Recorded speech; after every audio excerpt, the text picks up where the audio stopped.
So let's raise the big questions, having put this story in some context. India versus China, who is winning this information war? That's what I want to raise today.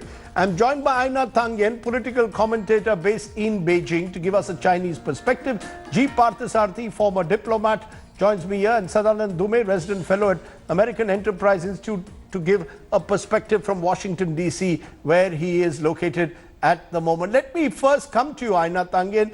Give us a Chinese perspective. It appears that China is using Global Times, is using its entire state-owned media to try and put across this narrative that India is the aggressor.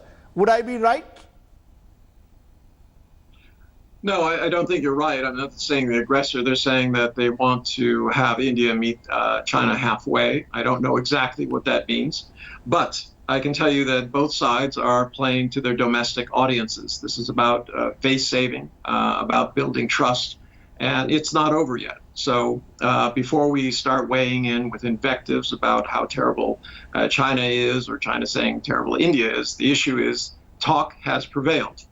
We're not having another violent incident, and hopefully this will continue. But Einar Tangen, the fact is the Chinese have been less than transparent when it comes to what is happening on the border to its own people. You're saying they are pushing for a domestic constituency. Have they told their domestic constituency what exactly happened in the Galwan Valley on the night of 15? Have they spoken at all about Chinese ambitions in the area? Are they keeping a veil of silence over what exactly is happening in eastern Ladakh?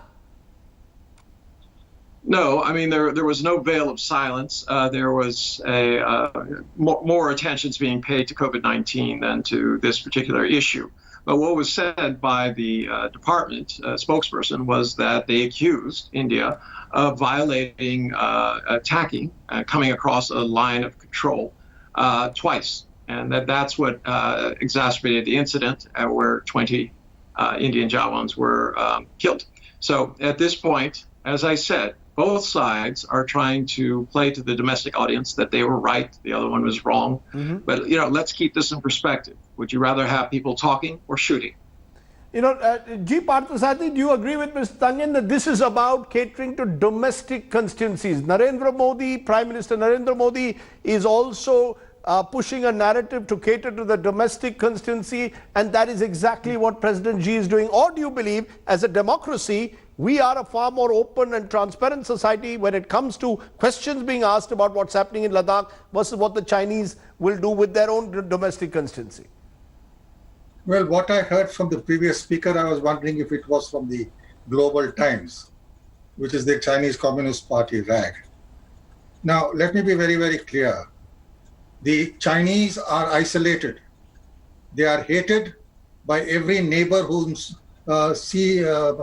frontiers they're intruding into, starting with Japan, moving on to Philippines, Taiwan, South Korea, Vietnam, Indonesia, Malaysia, you name it. And ASEAN have just passed a resolution telling them to observe international law. This is the first time after 10 years of debate that ASEAN have come out this way. And it is not just ASEAN. But who is winning the information war, Mr. Parthasarathy? Do you believe that the world is accepting India's narrative that the Chinese are the aggressors and the expansionists? I lived through enough wars, and I don't believe in information wars. I believe that facts get through. And the facts are that China has been just held as an aggressor by 10 ASEAN countries. France has backed us. They tried to stop the Russians from selling us weapons and drew a blank. And I think they are getting a bit head up. And let us also be very, very clear. We don't want conflict, but we didn't start this. I mean, coming into Pangong So, and as far as they came in Galwan, is by no stretch of imagination where they were 6 months earlier.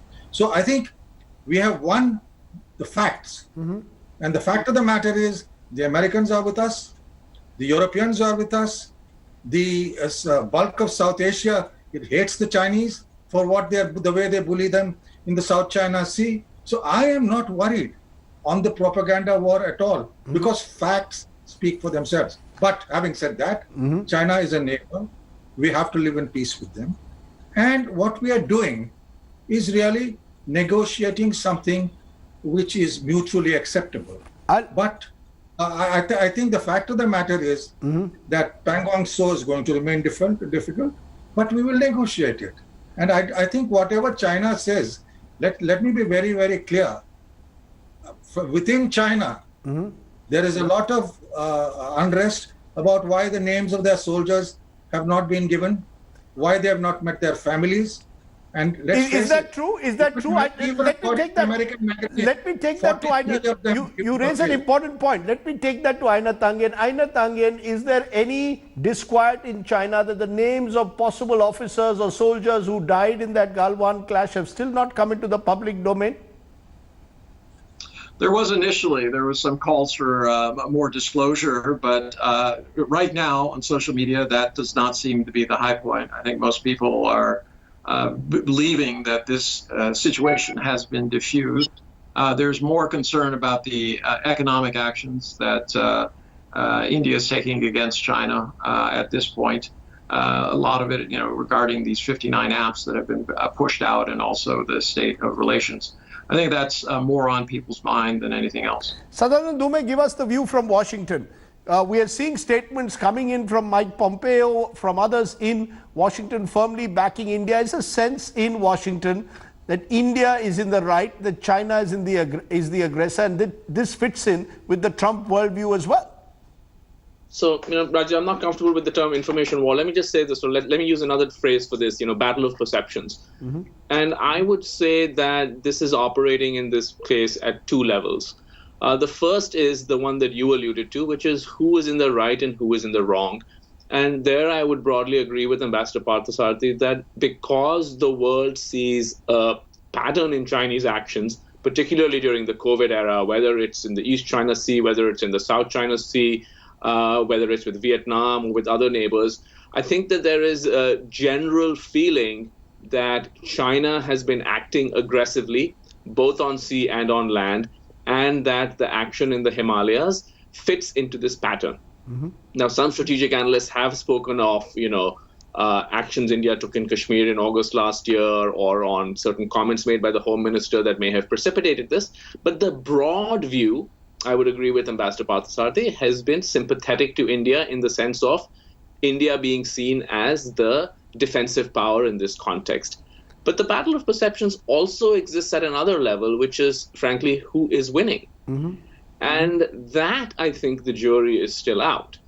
Because whether we like it or not, I think this is going to be seen in zero-sum terms. And that, I think, we just have to see what happens. I think it's encouraging to see that the situation in the Galwan Valley seems to have been at least somewhat diffused. Remains to be seen what happens on Pangong Lake.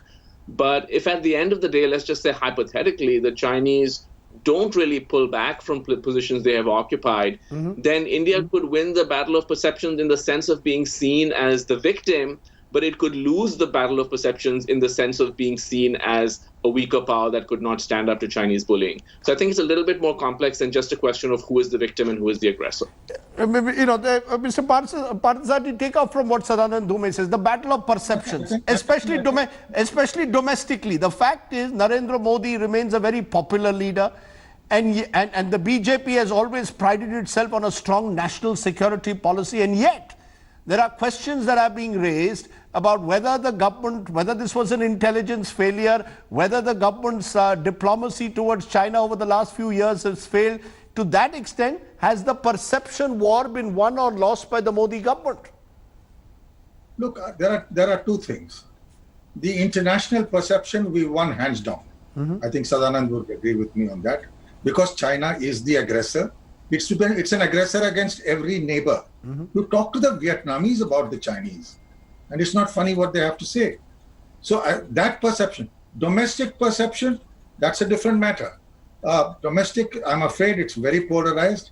Every war that I've seen in the past, every conflict that I've seen in the past, there has always been a certain camaraderie that you do not carry your opposition beyond a point, and for the ruling party, you don't make debating points beyond a point. So I think that's really for us domestically to sort out. I think our media has been fair. I think the I would think the political media management could do better. But the fact of the matter is that we're into a complex situation. I don't think we want a war. But I think one thing is very clear. There's no going back to where we were with China. I think economically, this whole business of getting involved in with everything, including Huawei, and having a $58 billion trade deficit, I think that's something we couldn't have afforded over the long term, and I'm glad we're changing it. And I would think we should now focus on how we are going to change that positively, who are the partners we're going to seek, but certainly China is not one of it. And I can see Huawei now, the way the Chinese are going, they aren't even getting into Singapore. So I think let's be clear, China is a powerful country. We have to admire what they have achieved in 30 years, no thanks to Xi Jinping, but to Deng Xiaoping. And that's a fact of life. And we are the two biggest countries. Let me come back to this battle of perceptions in conclusion. Einar Tangen, has President Xi consolidated his position, or do you believe, as reports are coming in suggesting here, that there is a growing disquiet? Is that true? First COVID and now this flashpoint? No, this COVID-19 is a complete myth. If you actually look at the numbers and the reaction on social media, the Chinese people believe that their government has been superior. If you start looking at the report cards of other nations around the world, including yours, the United States, Brazil, Europe, who have, in many cases, much better healthcare infrastructure, Chinese numbers are very low. And people keep saying that they're lying, but the fact is that I can tell you no one here believes they're lying. So whatever your perception is, or other perceptions are, the fact is that he is not on the ropes, as is so often is said. And I understand that this is a very serious issue. But for the Chinese people, as I keep saying to you, the main issues are about economics and about COVID-19 and making sure that that the precautions are in fact taken. Most people are not as concerned about the situation on the border. Sadanand Dhume, is America at all also concerned with what is happening in India? Is this a flashpoint, a headline in the front pages of any of the American papers, or is it buried in the inside pages? Look, I think the previous speaker is correct that the number one story here is COVID, and the number two story is the election. So yes, I mean, this is not something that is widely in the public eye, but it's certainly getting more attention than previous such conflagrations. I would compare it with Doklam, and I would say it's getting more attention than Doklam. Okay, let's leave it there. Clearly, the information war and the perception battle will continue to be fought by both sides, and the media in particular finds itself on both sides facing very different situations, one with an authoritarian state, the other claiming to be a democratic state, but wanting also to manage the media as it is attempting to do here in India. Thank you all three of you for joining me here on the news today. Let's take a break. Up next. Hi everyone, Preeti Chaudhary here. Hope you like this video. For latest news and analysis, like and subscribe to the India Today YouTube channel. And don't forget to press the bell icon to stay updated. Thank you for watching.